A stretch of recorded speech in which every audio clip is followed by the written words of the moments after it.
as I'm sure you know, and those of you in the foyer will find out soon, this is an extremely illustrious panel, so my role is to basically be quiet and let the panelists speak for themselves. I did want to say one thing just to start out, and I will note that it's kind of a Stanford-heavy panel, so I wanted to put in a little plug for Berkeley. Go Bears! Go Bears! And specifically with respect to the topic of the panel, we're talking about entrepreneurship, we're talking about Silicon Valley. I think Berkeley ends up being kind of the poor stepchild to Stanford, but Berkeley is actually very entrepreneurial. PitchBook, for instance, recently put out a list of the most entrepreneurial universities based on the bachelor's degree earned by VC-backed startup, the founders of VC-backed startups, and Berkeley was number 2 to Stanford's number 1. IIT was number 4, so I think that kind of speaks to the topic of this panel, which is the relations between Silicon Valley and India. And I will say that a difference, so you might say, well, Berkeley's huge, of course they're going to have a lot of founders, they've got hundreds of thousands of alumni out there, but Forbes did an analysis of LinkedIn pages and looked at founders, people who called themselves founders, and adjusted for university size, and Berkeley was number 3. So go Bears. But all right, yeah, so why don't we start with Ashu? Please introduce yourself, describe what you've done with startups in India, and say a bit about your role in Silicon Valley. I'm a general partner at Foundation Capital. We're an early stage venture capital firm. Over the last 25 years, we've invested roughly $3 billion into 200 or so startups, and over that time frame have created roughly $300 billion of market cap. We've had 28 companies go public. I've been one of the general partners of the firm now for 12 years. I spend most of my time focusing on enterprise startups, mostly in the US. I actually started my investing career in India and have actually historically been mostly very bearish about startups and innovation in India, although I do think that is changing now. Thanks, Ashu. This is Vineet here. Can anybody hear me? I think so. Should I speak? Vineet here, run a company called Payssurance. We provide health and financial benefits to gig workers. Essentially, the guys who are not in this room, but you actually use them to get here. Your Uber, Lyft drivers, your Dashers. And there are particular challenges, both economically, in terms of their financial challenges, healthcare challenges that we aim to address and solve. We're working with the state to provide sort of a benefit card to drivers in the entire state starting next year, which will give them access to medications and financial protection in the form of funds as and when they need it. Background prior to that has been in startups, ran a venture-backed company for about 7 years, both in the sort of intersection of healthcare and fintech, and worked with the FDA before that for 3 years, steering their regulations in the areas of compliance and risk for a few years before that. And that's my background. So, thank you. Hi, I'm Bhandarkar. I may be the youngest entrepreneur in the room who is also a grandfather. And I've been fortunate to be part of 2 AI companies, Remedy Corporation and Selectica, both of which, I joined early. Selectica was a co-founder, both of which were unicorns. I have also been very fortunate to have invested in Indian startups from 2006 and continue to do so, and been very fortunate that those companies are doing well. Companies like Kaur, companies like Chalo, and companies like Innovator, all of which are on the unicorn track. Currently, I'm CEO and co-founder of ScoreData, which is an AI platform company which specializes in model management, corporate governance of models, federation, and dynamic learning, helped applied to human empowerment and agent empowerment. Great. My name is Atiq Raza, and I basically started my entrepreneurial career, although I went to Stanford, so I apologize for that. But I started my career in Silicon Valley in 1981, so I've been at it for a while. But entrepreneurial career I started in 1989 when I started a company along with the founders called NextGen. And at that time, I was a little too brave and not very, didn't have as good a judgment as to take on at that time Intel, which had 300,000 employees, and we had about 3 or 4. We did end up actually coming out with product, despite the fact there were about 5 other companies that spent billions in trying to compete with Intel unsuccessfully. We did come out with a product that outperformed Intel. We became a public company and merged with AMD. Shortly thereafter, I became president of AMD and went through 4 generations all the way to the 64-bit extensions of the x86. And we put Intel on their heels. Stock price of Intel went from 100 to 20 and has never gone back to 100 again. And took the price of PCs down. Helped to start NVIDIA. We were the first ones to put them on their reference design. At that time, Jensen was operating out of 3 rooms. So, and I didn't have any choice. Nobody wanted to talk to, at that time, me, because they were afraid that Intel would shut them down. But nevertheless, that was a good contribution. I still remember when I told Bill Gates that NVIDIA was our partner, he said, "Who the heck is NVIDIA? Never heard of them." So, good thing I backed a good one. But nevertheless, since then, several companies I have been founder of, and among them one that was actually a spin out of UC Berkeley and Lawrence Berkeley Labs in lithium-ion batteries. But right now I'm running a cybersecurity company, Virsec, which is using computer architecture in order to basically immediately prevent the possibility of a hacker circumventing the original intent of the application. So we create a map of the original intent of the application, and we are able to track from memory in runtime any deviation from that intent. And we right now have been providing our software and our solution to many companies around the world, but in particular in the defense and intelligence infrastructure also in the United States. So much I heard a lot of talk about what's happening in China. I have done business with China extensively, but with Virsec, right now I am in a position where we can't do business with China. I'm Kaval. My background is actually in accounting. And as we're talking about the Silicon Valley, I'm actually a benefactor of all Silicon Valley has to offer, the VC funds have to offer. We were running a company many years ago. It was a small consulting company. From consulting, we decided to automate what we were doing in consulting. And we got a call from Kleiner, said, "We heard about you guys. We saw you guys at a conference. We're interested in talking to you." And the person who was at the phone said, "Who is Kleiner Perkins?" Question, how do I spell that out? To them investing in the company that was acquired by SAP eventually. And now we're running another company, AlertEnterprise. We are in the security business for enterprise.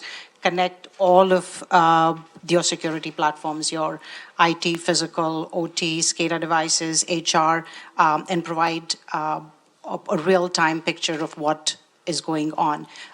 Insider threat is a big thing, as well as outside threat. So instead of monitoring everything, you can focus on where the anomalies are and take action as a result. Beachhead is in the utility sector. Aviation is big for us. Banking is big.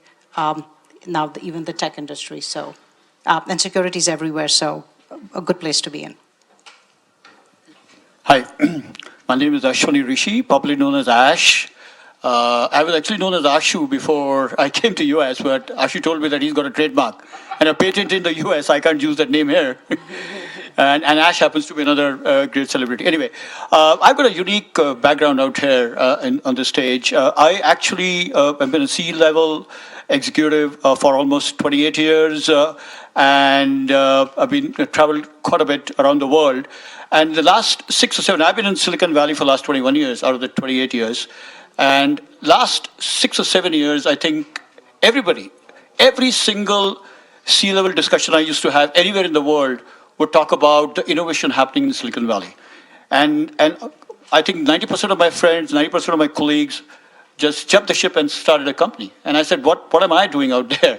So I didn't want to quit the job. At the same time, wanted to really get best of both the worlds, having that experience, because almost every single company really looks for enterprise customers, which is what my rich background is. So I went on the board of several Silicon Valley companies and providing the mentorship and also making sure that essentially, even though they talk about innovative solutions, but what is the use case out there? How does it really succeed? So that's a unique perspective I bring in. As I said, 28 years in the industry. I was the global head for Infosys. Mohandas Pai is still around. And I was the president and CEO of a mid-tier company. Recently, I am actually the global head for cloud business. We think it's a $1 trillion opportunity in the enterprise space alone. And security is one of the biggest, challenge out there. So that's the way. Thanks. Great, thanks so much. Welcome to everyone. So some of Ash's comments kind of lend nicely to the first topic that I wanted to bring up with the panel, and let's kind of abstract away from all the industries and the kind of details of what people are doing and think about, in general, Silicon Valley culture. What it is about Silicon Valley culture that makes it unique, and what aspects of Silicon Valley culture we can think of exporting to other parts of the world, in particular India. So just with this in mind, my grandfather was a business person, and he prided himself in the loyalty of his employees. He gave people watches for being with his company for 15 years. He gave people, like a crystal vase or something if they'd been there for 30. And there were many people that made those that made those milestones. But now in Silicon Valley, you sign NDAs. Like, the assumption is that you're going to leave the company and start up your own company. So, is that a good part of Silicon Valley culture? Does that generate this kind of entrepreneurial spirit? Or is that a bad part? Or are there other aspects of Silicon Valley culture that you think are unique? What makes Silicon Valley Silicon Valley? I'll take, so I think there are three things that make Silicon Valley unique. I think one is a culture of not taking no for an answer. I mean, there's different words you can call it tenacity. You can call it tenacity. You can call it grit. Paul Graham calls it relentlessly resourceful. But essentially, there's a combination of ambition and naivete, which doesn't take no for an answer. Okay. I mean, I think to take on Intel is a little foolhardy, but you have to be foolhardy to build great companies. So I would say that's the first thing. I think the second is there is an environment which both helps and extracts value for that help. Whether you call it advisors, angel investors, I think the economics where everyone benefits mutually exists. And that market is reasonably efficient. So an efficient market for help and support exists in Silicon Valley. And I think the third thing that exists is I think there is leadership talent. Finding 5 engineers or 10 engineers to start a company, you can find them in Nepal. But finding a VP of marketing or a VP of sales or finding the engineering executive that can run a 1,000-person engineering team across 10 locations, that's the critical asset Silicon Valley has. And which is why, I don't think there's any decline. I mean, 8 out of 10 global unicorns come from Silicon Valley. And that will be true 20 years from now. I don't anticipate that changing at all. The third point is music to a business school dean's ears. And in schools like Berkeley, that helps. I don't think Ashu is right on target. I'll describe my own enterprise. The first time I entered becoming an entrepreneur, I was at VLSI Technology, a company that eventually got acquired by Siemens. So I was very successful in VLSI. I was the youngest person and the first person, I think, in all of Silicon Valley who became a vice president and general manager of a business unit at a semiconductor company who was not white. Just to make it clear, very few Indians made it to management in those days. I heard you talk about Indians being good managers. I never saw one in those days who was a manager. We were capped up right there at engineering management. I was able to break through that glass barrier. And now I was kind of at least the brown-eyed boy of the CEO, and he used to come to me for everything. But I was getting more ambitious also. There was a company called Acorn RISC Microprocessor, today better known as ARM. They dropped the Acorn RISC Microprocessor nomenclature. It was on the block for $30 million. I asked my CEO to acquire it. and I would help him run it. And he said no. That's when I started NextGen. At that time, my hubris was uncontrollable. I thought I could do anything, the stupidity part and the foolhardy part. And then later on, when I became part of AMD, I was basically running AMD, and Jerry Sanders was depending upon me. But out of his strange ego and real men have fabs kind of bullshit, he decided to go and start a fab in Germany before we needed it. And I was the biggest single investor in AMD at that time. And I said, why are we doing it? So I argued with him, and he agreed with me that maybe you're doing it prematurely. So he agreed with me that he will basically follow my lead on when we start that company. But he went around me and started it before. And I was the president and chief operating officer. So at that time, I could have kept receiving my huge amount of stock as well as a large salary. I walked away from all of it to start yet another company and then another company. This is the culture of Silicon Valley. So it's the stomach for risk, but really what it is, it's the culture to fail fast. You don't get the impression that everyone who takes the risk is going to be successful. Not everyone is a Atiq, Raza or Ashu, Garg. There are several failures, but what in my experience, any engineer who has worked at 4 companies, 3 have failed, but the 4th one has become very, very big. And throughout that, that's been my experience.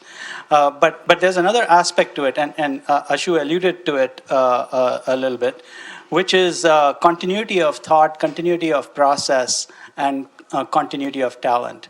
When you work for a very large company, there are multiple departments that work together.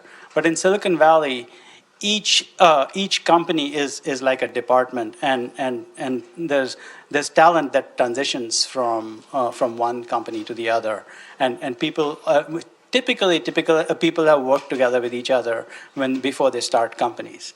And the last piece is this core skill set, which was really invented by software companies like Oracle, called product management. I think that product management skill set, which is the nexus between engineering and customer requirements and communication, that is missing in outside of Silicon Valley. I think Silicon Valley has mastered that science called product management. I'd like to add one thing. Since, like I said, we were the benefactor of everything Silicon Valley has to offer. One of the biggest things for us was the leadership that was available. You alluded to talent pool. Talent pool's also there, but also when we got the investors and with the money came also a lot of advice. I remember when we were running Virtusa, we were at the board meeting and they said, okay, think big. And we at that time were at about 40 customers and we said, okay, thinking big is 100 customers. And it was like, no, think big. And it was like, okay, we can go to in 3 years, 4 years, 400 customers. And I remember one of the board members saying, why not 1,000? Why not 10,000? And it was like, wait a minute, we are at 40 to going to 10,000, but it just pushed you and we were able to do it.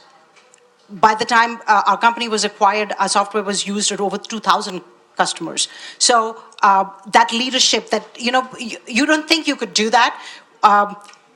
Fortunately, unfortunately, didn't go to business school, didn't go to the Stanfords and all of that.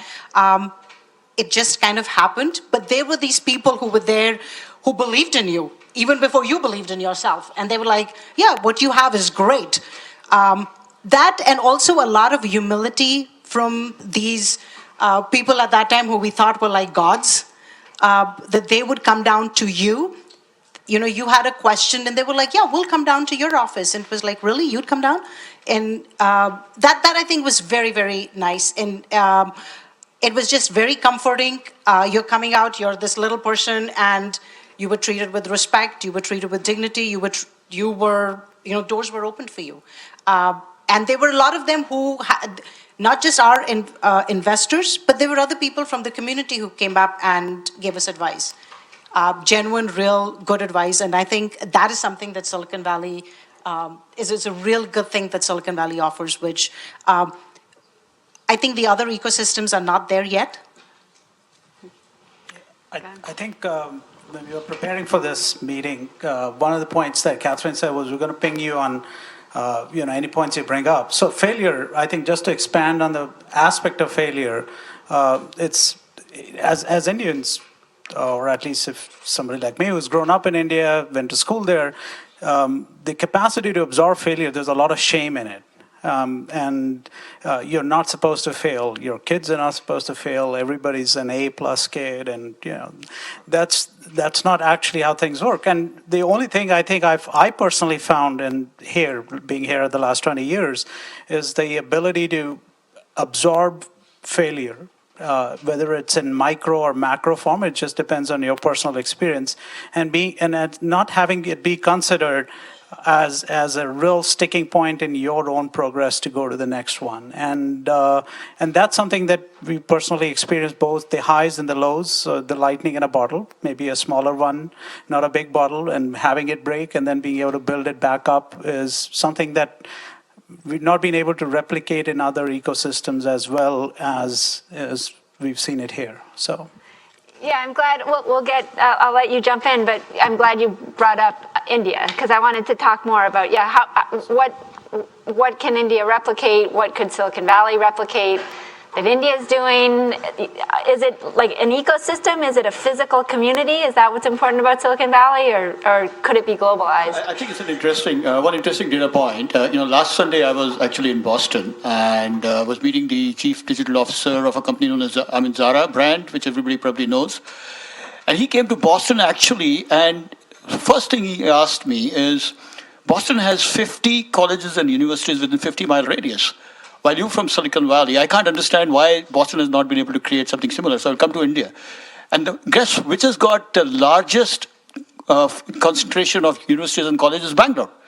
So there is definitely, if you really look at the universities and colleges around, Bangalore has got a pretty large amount of concentration of colleges and universities. So I completely agree with the panel out here. I think the issue of the culture of Silicon Valley, and then you can define culture in various ways. One of the issues which in India, and probably a lot of people have grown, was the shame of failure. I think that was a very big issue up to a large extent. But I'm happy to see, especially in the last 3 or 4 years, I think that issue of a startup has started really seeping in. I mean, I've got a list of 26 unicorns based out of India today. A list of 26 unicorns. I mean, that's so the trend has started. But guess what? China has 115. Okay, and US has probably got a little bit higher. So I think the fact that up to a large extent that the culture is an issue which is as Peter Drucker once said, right? I mean, culture eats strategy for breakfast. So I think that's important. I think we got to develop that culture over a period of time.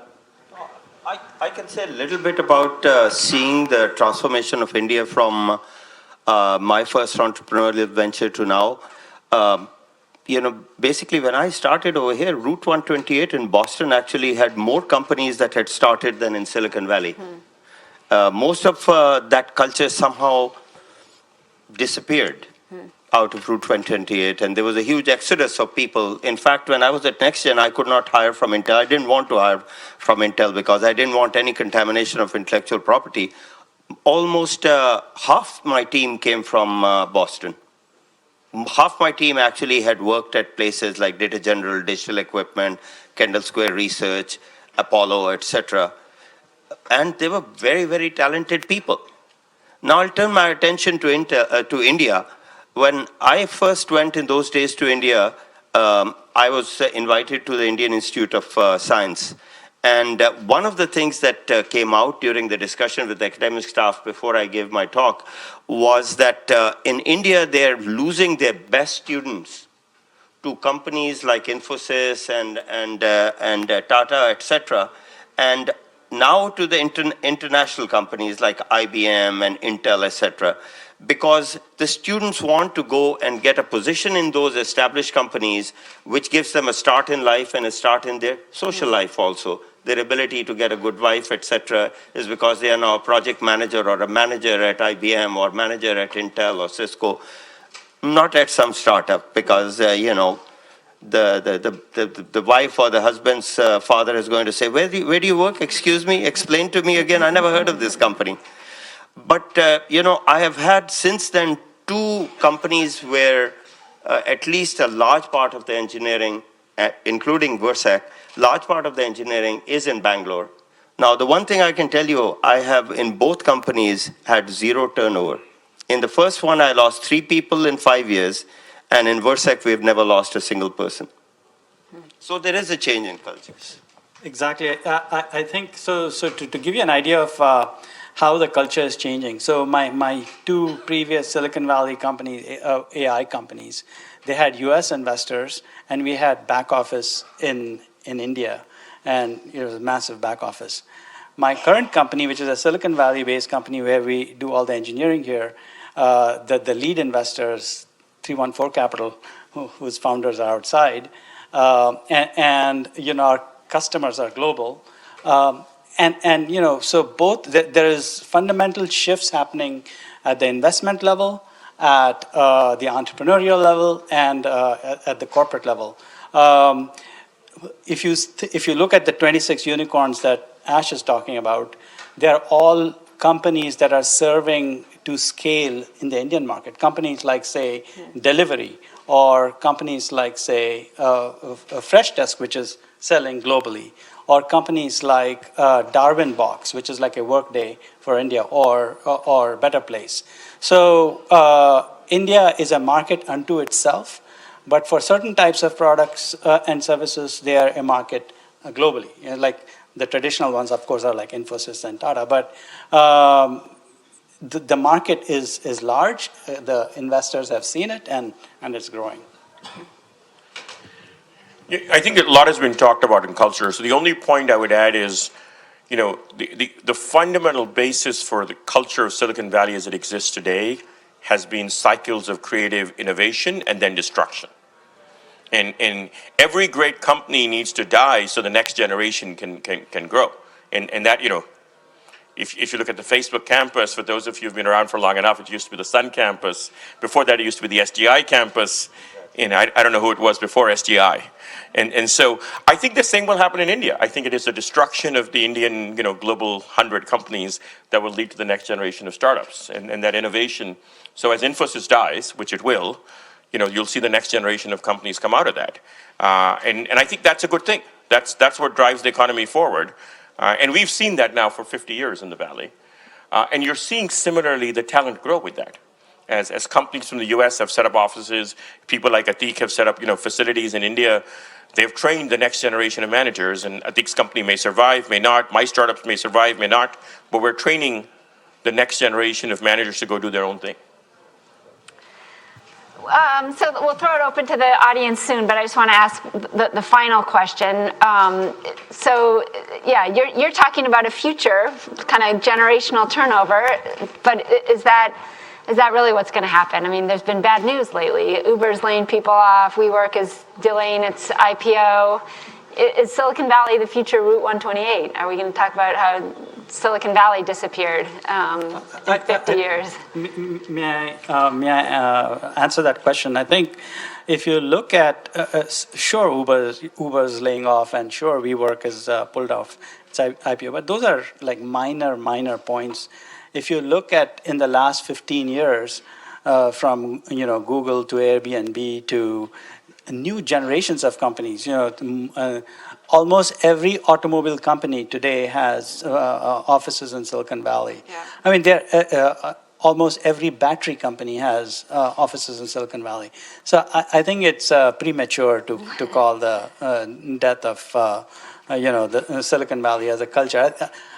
Rather, you should turn the question around: when will the Indian ecosystem and ethos create new generations of companies? Okay. That may be a better question to ask. So death is probably overstating it, losing its edge. I think perhaps not take over subscribing to the hero culture, but maybe a good lesson to take back. WeWork, not that I should comment on it, is probably an example of destructive hero worship than anything else. Yeah. There are excesses that shouldn't happen in any company, let alone a private company. So.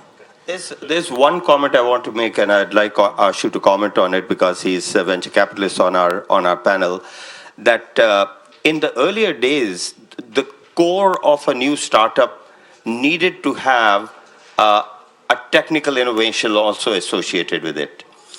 That technical innovation is now almost a universal presence of technology, but most of the successful startups that have occurred recently are based on a business overlay using technology that's not necessarily wholly innovative. So that's one transformation that has occurred, and it has resulted in a large number of your peers in venture capital moving to almost a growth-like investment strategy. There are not too many who are investing like Foundation truly at the early stage level.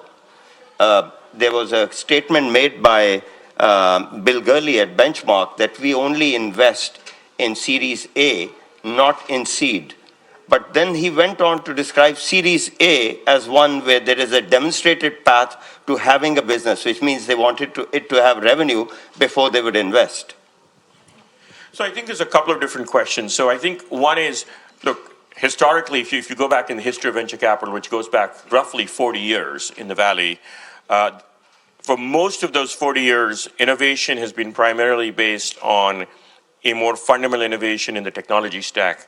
You know, if you go back 40 years, it was at the silicon level. If you go back 30 years, it was at layer 6 and 7 of the networking stack. If you go back 20 years, it was at the application layer, and we can go on and on.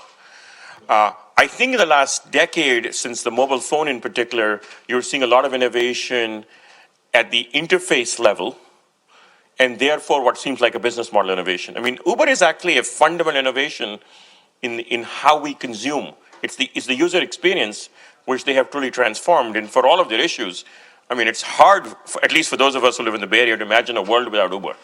Like, you know, I don't know what I would do. Like, you know, it's more important to my life than most things, day to day. So I do think that is going on, but it's not either or. I think you see a lot of innovation around the technology. I mean, you know, we are investors in Cerebras, we're investors in GraphCore. They're both fundamental silicon innovations. And you will see, you know, every cycle has that. If it's one hope I have for India, is that you will start to see more fundamental technical innovation coming out of India. Historically, that has not been the case, but we'll start to see it. I think, you know, you'll see entrepreneurs who have, you know, the gumption, the foolhardiness to do that. I think the other thing I would say is, look, the line between India and the US, fortunately, is becoming very blurred. I think especially as China becomes an island of its own, and I think the secular trend about sort of tension between the US and China is just beginning. I mean, I think it's a 25-year-long Cold War that we're going down the path. I think both countries have no choice but to find a way to build greater bridges. And so that's a unique opportunity for Silicon Valley. How do we build that virtual bridge that allows entrepreneurs to go back and forth? And in some ways use sort of the Chinese situation as an opportunity, which is what startups do. I think I've got on the lighter side, Ashu. You know, I was actually discussing with a couple of entrepreneurs, and I mean, they already have a unicorn. A very funny thing happened. He said, "Can I take a horse, genetically modify and make it a unicorn? Will your venture capitalist invest in it?" So the point is trying to make is that up to a large extent, I think, especially in Silicon Valley, the amount of money which is actually out here, I mean, the same thing. I think now the boundaries are completely blurring. Especially, there is a very strong connection between Silicon Valley out here, a lot of venture capitalists like Ashu, who are of Indian origin, understand India very well, and also the American venture capitalists who really see India as the rising force. So I completely agree that I think it's a question of time. The risk-taking capacity is already started up to a large, even though a lot of people still join multinationals or they join large companies, especially engineers. But they've started seeing this trend that it's a much better thing to do if you have the basic capability. You're a good engineering talent. Why don't you take a risk? And it doesn't matter if it fails. Yeah, I agree, actually. All of what you're saying except one. Venture capitalists of Indian origin have actually been biased against investing in India. I mean, Vinod Khosla basically told me never ever invest in India. I'm just saying. And you just heard Ashu. We know how tough it is. That's the point. Yeah.